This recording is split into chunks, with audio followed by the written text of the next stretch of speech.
Welcome back sa aking YouTube channel, Jeremy's TV Manila. Like, share, and subscribe. Ang topic natin ngayon po today sa reflection o ang mabuting balita sa araw na ito. Baha na naman po, no?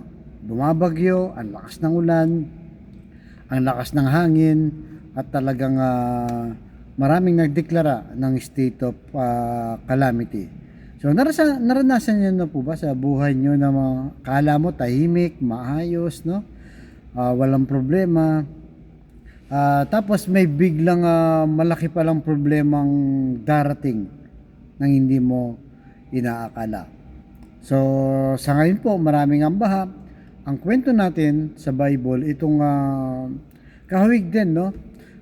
Sa dagat, no, ng ating Panginoong Hesus, itong si San Pedro, di ba? So sa sa kwentong 'yan, ito yung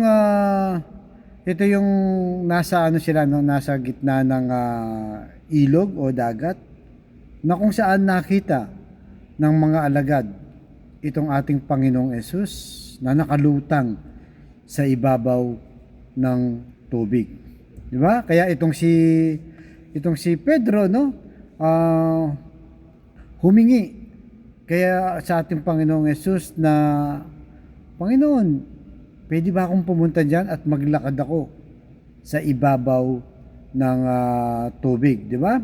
So ayon sa kwento, no, talagang siya lang po, si San Pedro lang po ang kauna-unahang taong naglakad sa ibabaw ng tubig. Siguro kung merong Guinness sa Book of Record nung panahon na yon, kay San Pedro na po yun, no? Siya na yung makakakuha ng corona, di ba? Kaya nung itong si Pedro, nung sinabi niya sa ating Panginoon na kung pwede siyang maglakad, unti-unti na siyang naglalakad ngayon sa alon ng tubig. Dahil nakapokus siya, no? Nakapokus siya sa ating Panginoong Hesus habang siya ay naglalakad at sa ibabaw ng tubig.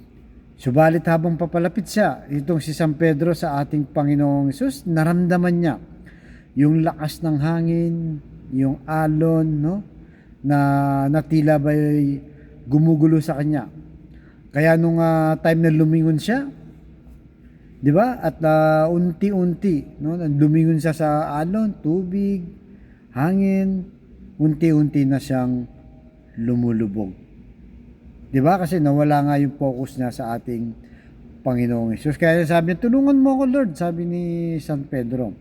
Kaya ang sagot ng ating Panginoong Hesus sa Mateo chapter 14 verse 31. Agad naman siyang inabot ni Hesus at sinabi, kay liit ng pananampalataya mo, bakit ka nag-alinlangan? So yun po, no, talagang makita natin dito na parang napagalitan pa itong si San Pedro sa ating Panginoong Hesus dahil nga kasama niya na, no, nakapaglakad na siya. Konti na lang, di ba? At lumubog nga dahil na-defocus siya sa ating Panginoong Hesus. Kaya sabi, napakaliit naman ng pananampalataya mo. Di ba? Kasama mo na ako at lumingon ka pa, no? Sa mga sagabal o naging alon at hangin sa hilog. Kaya para sa buhay po natin, no, yung maranasan natin, di ba? Ganon din po. Kapag nakapokus tayo sa ating Panginoong Hesus, ay hindi po tayo mawawala. Di ba? Kasi unang-una, no, pag nawala ang focus mo sa ating Panginoong Hesus, iiral yung takot. Yung takot na nagdi-distract tayo, na di-discourage tayo, di ba? Nawawalan tayo ng pananampalataya, bumababa ang ating pananampalataya dahil tumataas ang ating takot. Di ba? Yan po ang nangyari kay Pedro, di ba? Kaya sa unti-unting lumulubog sa tubig. Pero sa kabila na niyan, yung ating Panginoong Hesus ay nag-response kagad, no? Nung humingi ng tulong itong si San Pedro, inabot niya kagad yung kanyang kamay, no, para sa ay tulungan, no. So ibig sabihin niyan, ano man po ating pagkakasala, ano man po ang ating hindi magandang ginagawa, pag humingi po tayo ng tulong sa ating Panginoong Hesus, tutulungan niya tayo, di ba? Yun po ang ginawa niya kay Pedro, no? Sinave muna niya itong si San Pedro. Kaya nga nung na-save niya na itong si San Pedro, kahit na na-distract siya, na-defocus siya sa mga alon ng problema, sa mga bagyo ng buhay, sinalba niya na muna, isinave niya na muna, tapos kinorek niya. Ang sabi niya, napakaliit ng pananampalataya mo. Ganon din po sa ating personal na buhay, no? Na pagka nagka-problema tayo sa pamilya, di ba?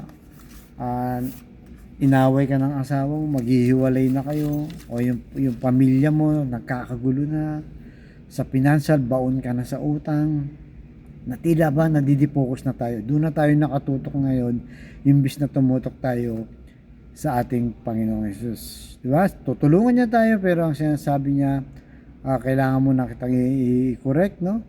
Na patatagin mo o palakihin mo ang iyong pananampalataya. Huwag kang mag-focus sa problema. Yun po, ano? Yun po ang tema natin ngayon, na anumang dagok, problema, mabigat man yan, hindi, na tila ba akala mo wala ng pag-asa, huwag po kayong ma-defocus dyan. Mag-focus po tayo sa ating Panginoong Hesus, no? Iaabot niya yung kamay niya, tutulungan tayo, tapos kung saan tayo nagkamali, dapat ay correct din natin ang ating buhay. Sikapin po natin yan, na maraming guilty sa atin sa ganyang sitwasyon. Kaya sa mga kapatid natin ngayon na nanonood sa ating vlog, na may problema sa pamilya, financial, at kalusugan, sabayin mo ko sa napakasimpleng dasal na kung ikay maniwala at magtiwala sa ating Panginoong Hesus, ay tsak yun di pagkakalob sa iyo sa tamang panahon. So tayo manalangin. Lord, i-bless niyo po mga kapatid namin nanonood sa aking vlog, na may malubha na po ang karamdaman. Ipuin niyo po ng iyong mapagpagaling na kamay. Haplusin niyo po, tanggalin ang kanilang karamdaman. Alam naman po namin na walang imposible sa iyo kung iyong loloobin. At ganoon din po sa pamilyang nasisira ang loob o nalulubog, no? Nalulunod sa problema, sa dami ng pinapansin, no, ng mga problema, sa dami pinopokus ang problema. Ipuin niyo po ng iyong puso na mag-focus sa pananampalataya sa iyo, para lalong manaig, no, yung tatag ng kalooban, at masolusyonan ang mga problema. At ganoon din po sa financial load na kailangan namin lahat, lalo na po yung mga kapatid naming walang-wala talaga load, lalo na po ngayong may kalamidad sa aming bansa. Iabot niyo po ang iyong kamay sa kanila para matulungan ka agad. I-bless niyo po ang aming hanap buhay para sa aming mga pamilya. At patawarin niyo po kami sa aming mga kainahan at kasalanan. Ang lahat ng ito iniling namin sa matamis na pangalan ng ating Panginoong Hesus.